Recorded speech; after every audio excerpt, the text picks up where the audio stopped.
काफी समय पहले की बात है। प्रतापगढ़ नाम का एक राज्य था। वहाँ का राजा बहुत अच्छा था, मगर राजा को एक सुख नहीं था। वो ये कि उसके कोई भी संतान नहीं थी और वह चाहता था कि अब वह राज्य के अंदर किसी योग्य बच्चे को गोद ले,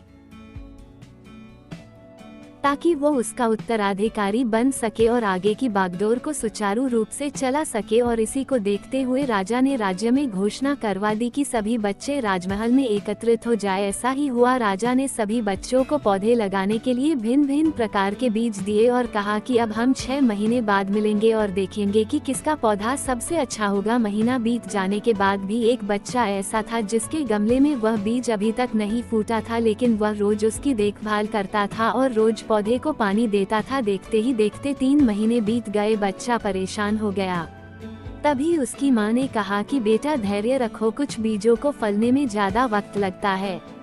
और वह पौधे को सींचता रहा। 6 महीने हो गए। राजा के पास जाने का समय आ चुका था, लेकिन वह डर हुआ था कि सभी बच्चों के गमलों में तो पौधे होंगे और उसका गमला खाली होगा। लेकिन वह बच्चा ईमानदार था और सारे बच्चे राजमहल में आ चुके थे।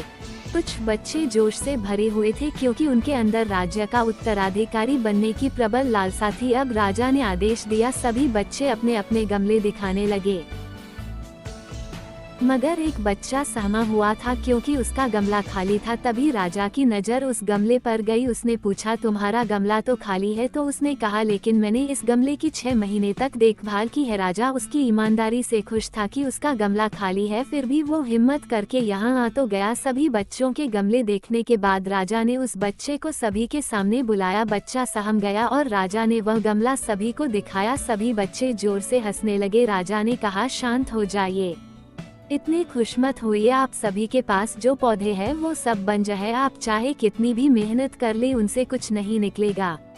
लेकिन असली बीज यही था। राजा उसकी ईमानदारी से बेहद खुश हुआ और उस बच्चे को राज्य का उत्तराधिकारी बना दिया गया। अगर मेरी कहानी अच्छी लगी हो तो मेरे चैनल लता वॉइस को सब्सक्राइब करें, लाइक करें और शेयर करें। धन्यवाद।